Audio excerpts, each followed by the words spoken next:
Well, welcome to Dirty Secrets, the channel where the truth can't stay hidden.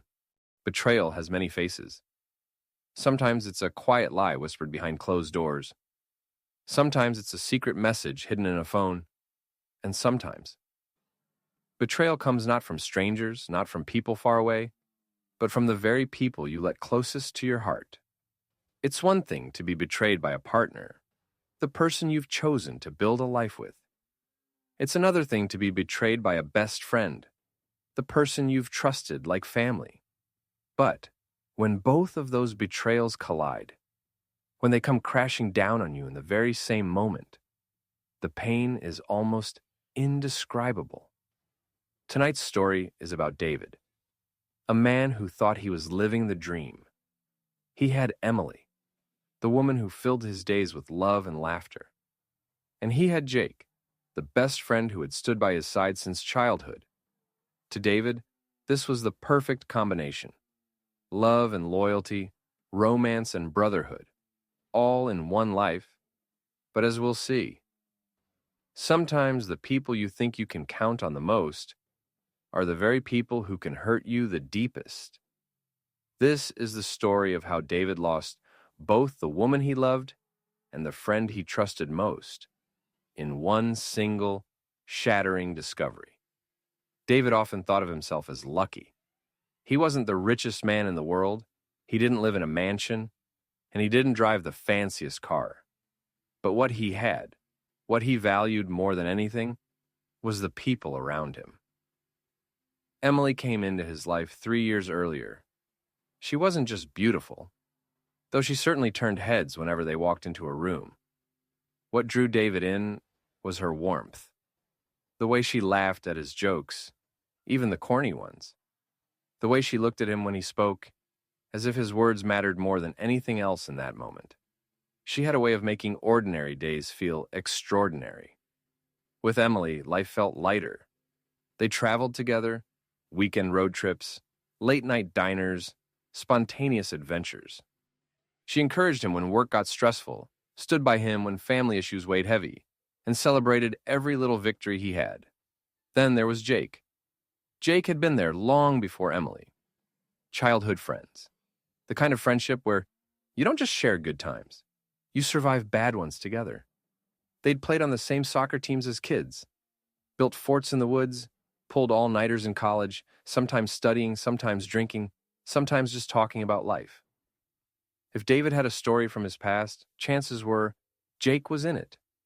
They weren't just friends. They were brothers in everything but blood. And the beauty of it all was that Emily and Jake got along.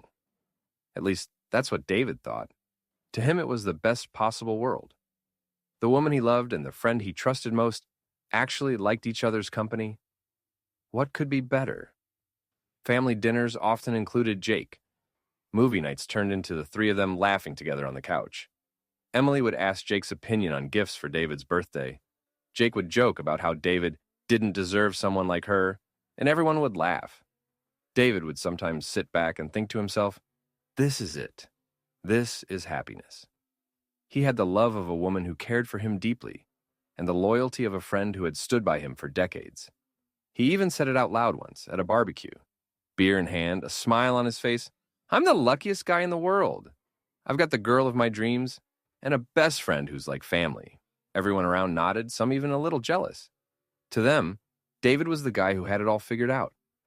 But what David didn't know, what he couldn't even begin to imagine, was that beneath the surface of that perfect life, betrayal was already growing. And soon, it would tear everything apart. At first, it was nothing, or at least David told himself it was nothing. Jake and Emily always got along. He'd wanted that. He'd encouraged it. She's important to me, so I want you to like her, he'd once told Jake. And Jake had delivered. They joked, they shared stories, they laughed. For a while it felt natural, but then little things began to shift. It started with the laughter, the kind that comes out of nowhere, bubbling up in the middle of a conversation David wasn't part of. He'd walk into the living room, see Jake and Emily sitting close on the couch, grinning like they shared some inside joke. What's so funny? He'd ask. Oh, nothing, Emily would say, smiling, brushing it off. Just a dumb joke, Jake would add, waving it away. But the way their eyes flicked at each other, quick, like lightning, David noticed. It was small, but it stung. Because laughter was supposed to be something they all shared. Other times it wasn't laughter, it was silence. David would walk into a room and suddenly the energy would change. Conversations would stop mid-sentence. The air would hang heavy like a door shutting in his face. Once he came back early from a phone call.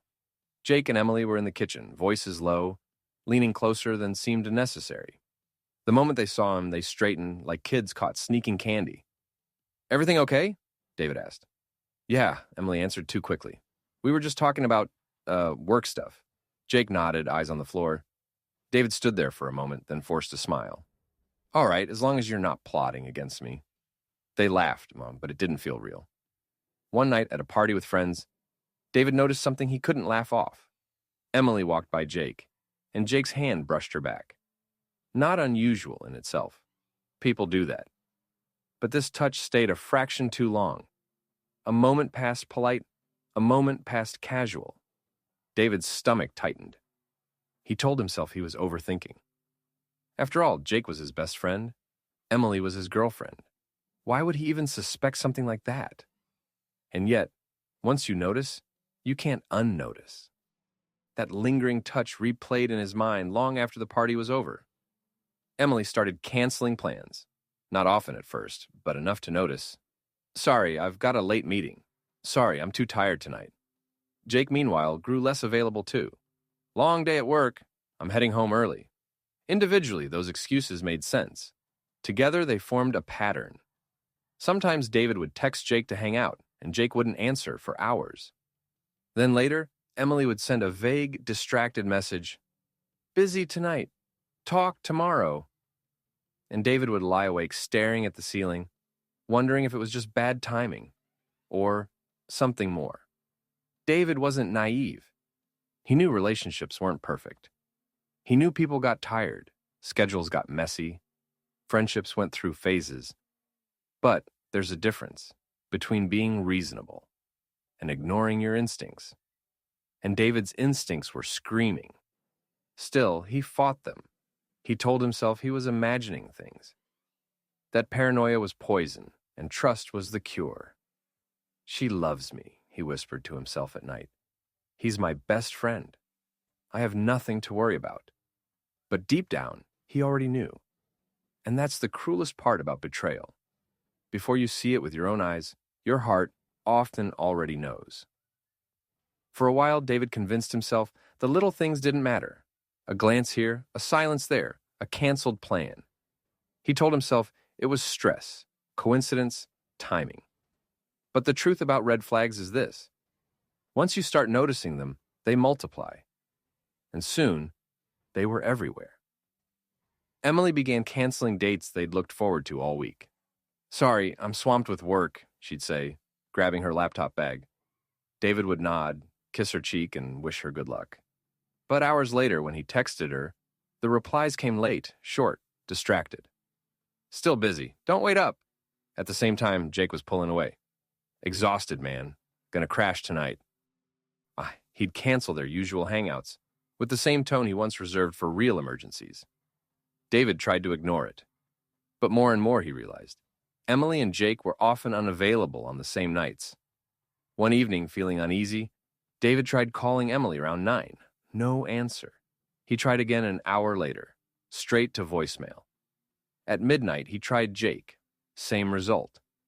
Lying in bed, phone still in hand, he felt his chest tighten. Two of the most important people in his life.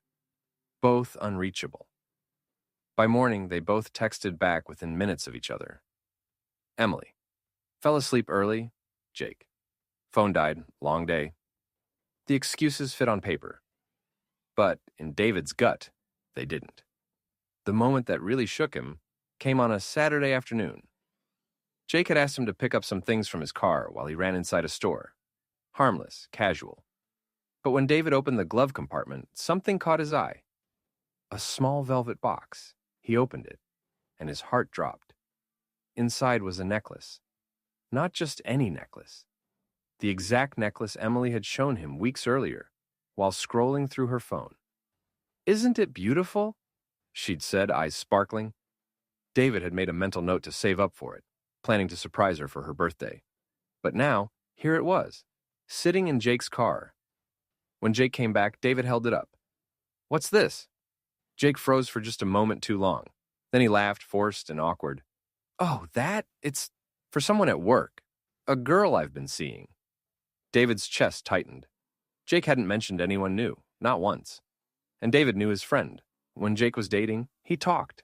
He bragged. He shared. This silence was deafening. After that, everything felt different. Emily seemed distracted whenever she was with David. She smiled less. She checked her phone constantly, screen tilted away. She was always tired, always busy, always somewhere else in her mind. Jake grew harder to reach too. Calls went unanswered. Plans fell through. Texts felt distant, like they were typed with one eye on something or someone else. David felt like an outsider in his own life. Like the people he trusted most were part of a story he didn't know. A story happening just out of sight. At night, lying awake, David replayed everything. The laughter that stopped when he walked in.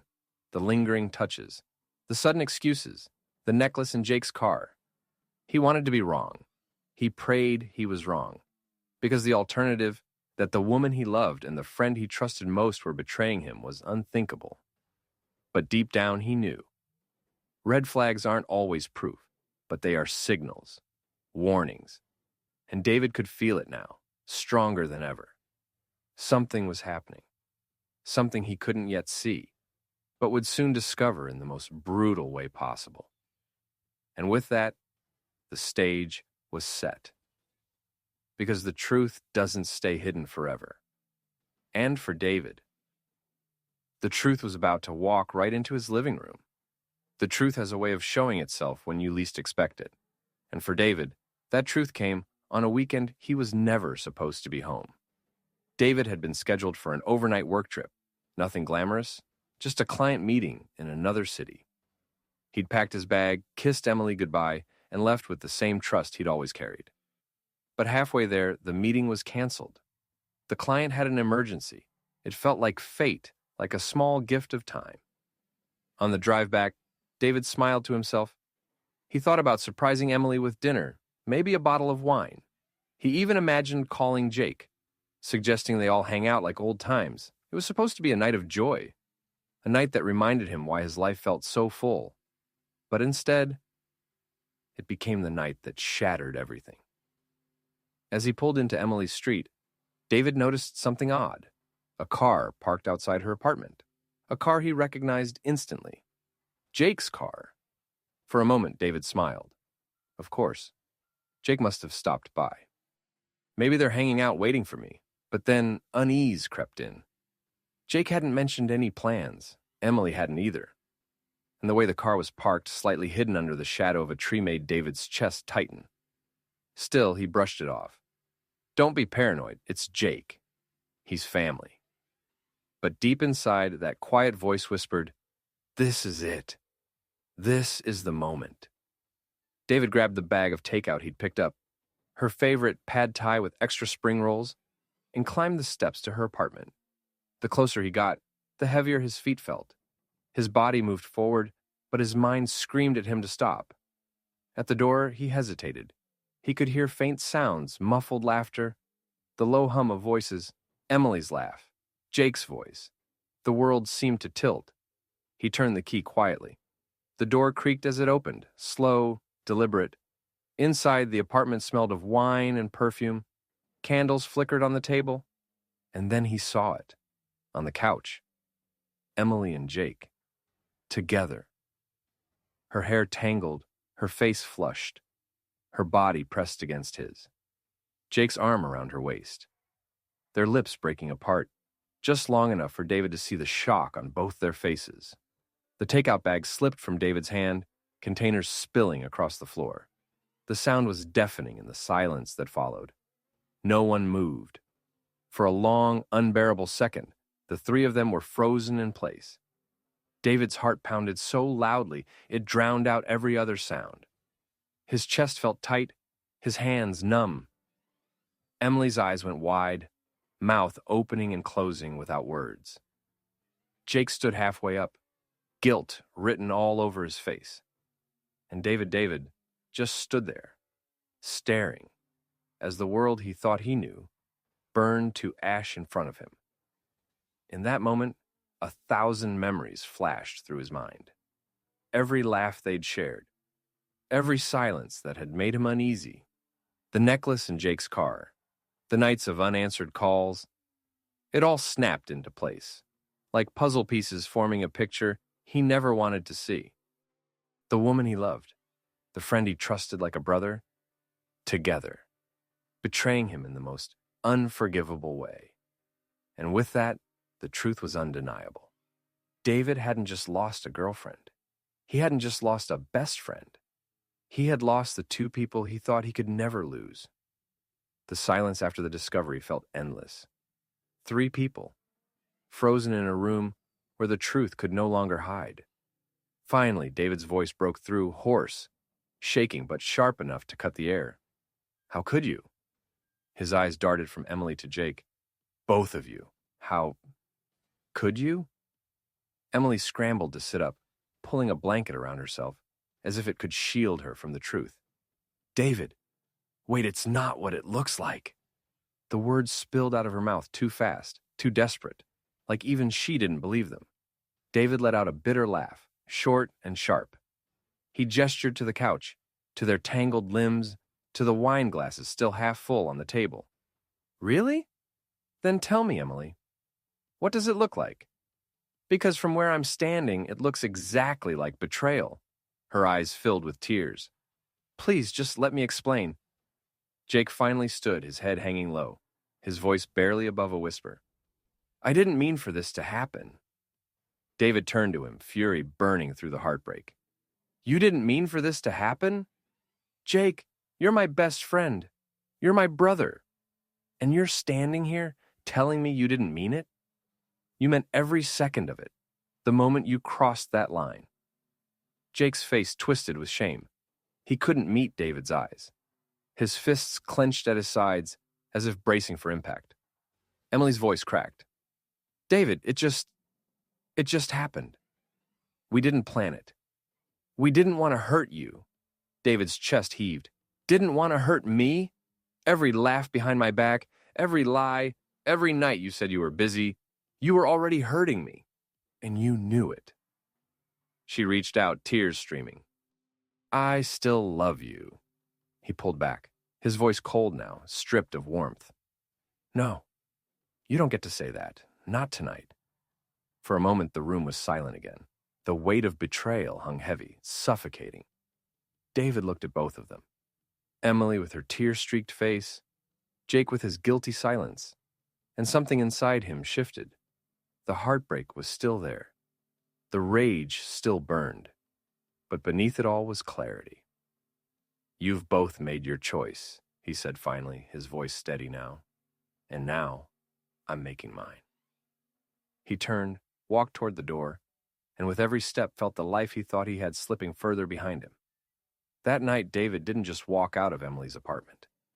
He walked out of a chapter of his life that could never be repaired. The hours after that night blurred together. David drove without a destination, city lights flickering past like ghosts. The takeout bag still sat on the passenger seat, spilled food cold and forgotten.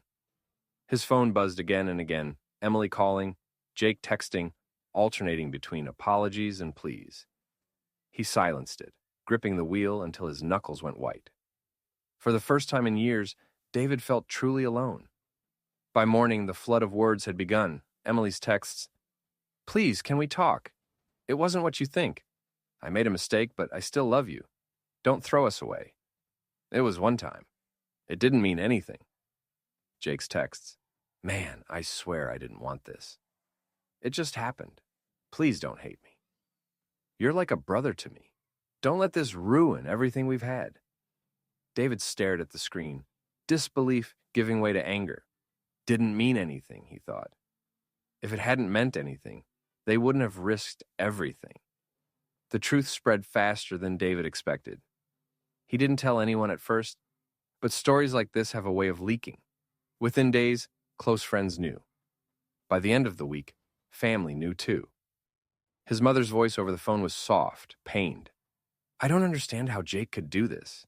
He was like a son to us." His father, usually a man of few words, said only, "A best friend who does this was never a best friend at all." Family gatherings grew awkward. His parents didn't know how to act around Jake, who had been at every Thanksgiving, every Christmas, every family barbecue. The bond wasn't just broken, it was poisoned. David had lost Emily, the woman he imagined a future with.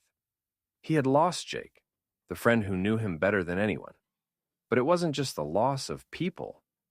It was the loss of trust. Every memory felt tainted. Every laugh, every inside joke, every photo on his phone, all poisoned by the knowledge of what had been happening behind his back. He found himself replaying old moments, asking questions he couldn't answer.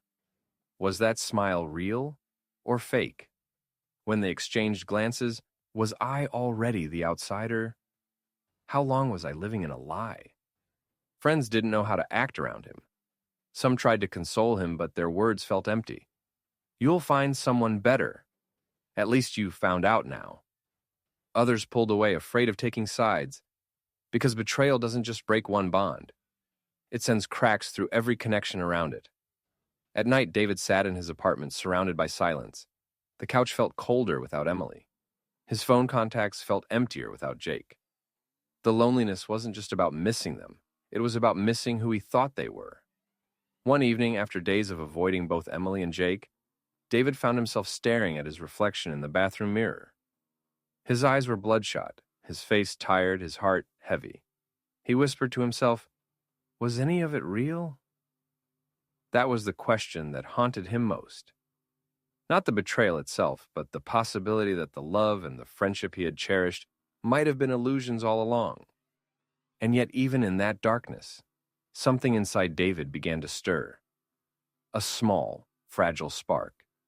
Because if everything he thought he had was gone, then maybe, just maybe, he had the chance to rebuild. Not with them, not with the past, but with himself. Healing didn't come in a single moment. It wasn't like waking up one day and feeling fine. For David, healing was a slow process, a collection of small, deliberate steps that eventually carried him out of the wreckage. At first, he didn't want to talk to anyone. The shame, the anger, the exhaustion, it all made him want to shut the world out. But true friends don't let you disappear. One evening, an old college buddy showed up at his door with pizza and beer. No lecture, no pity, just company. Another friend texted him every morning, "You good today?" 3 words, but they mattered. Slowly, David realized something important. Real friends don't make you question their loyalty. Real friends don't make excuses, they just show up. David also made a decision that changed everything. He went to therapy. At first, it felt strange to open up to a stranger, but over time, he found himself sharing things he'd never admitted to anyone. The guilt of ignoring his instincts, the rage at losing both Emily and Jake, the fear that he'd never trust again. His therapist told him something that stuck. Betrayal doesn't define you, it defines them. Your worth doesn't decrease because someone else failed to honor it. Those words became a mantra. Piece by piece, David rebuilt. He threw himself into work, not to escape, but to prove to himself that he could create something solid on his own. He started running in the mornings, using the rhythm of his footsteps to burn off the anger and clear his mind. He took up cooking again, something he'd once loved but had stopped doing when dinners became just takeout nights with Emily. Now, every meal was a quiet victory, proof that he could care for himself. Months later, David noticed something. The triggers that once set him off. A buzzing phone, a missed call, the sight of a necklace in a store window, didn't hit as hard anymore. He could walk past reminders without feeling like he was drowning.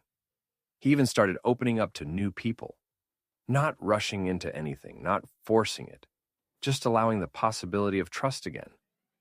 It wasn't about finding someone to replace Emily. It was about learning that he could still believe in connection, still believe in honesty, still believe in himself. One night, journaling before bed, David wrote a sentence that surprised even him. Losing them hurt, but losing them also saved me. Because the truth was clear now. Emily had betrayed him, Jake had betrayed him. But in doing so, they revealed who they really were. And that freed David from wasting his life on people who didn't deserve him. He realized something powerful. Sometimes betrayal isn't just an ending. Sometimes it's a brutal, painful, necessary beginning. Betrayal by a partner is devastating. Betrayal by a best friend is unforgivable. But when they come together, when the people you trusted most cut you the deepest, it can feel like the end of the world. For David, it almost was. He lost Emily. He lost Jake. He lost the version of his life he thought was unshakable. But here's what he gained: clarity, strength, freedom. Because sometimes, losing the people you thought you couldn't live without is the only way to make space for the people who truly belong in your life. And if you've ever been betrayed, remember this: their actions say nothing about your value. Their lies don't erase your truth. And their betrayal doesn't have to be your ending. For David, that night of heartbreak was the end of a chapter. But it was also the start of a stronger, wiser story. One where loyalty is earned and love is real.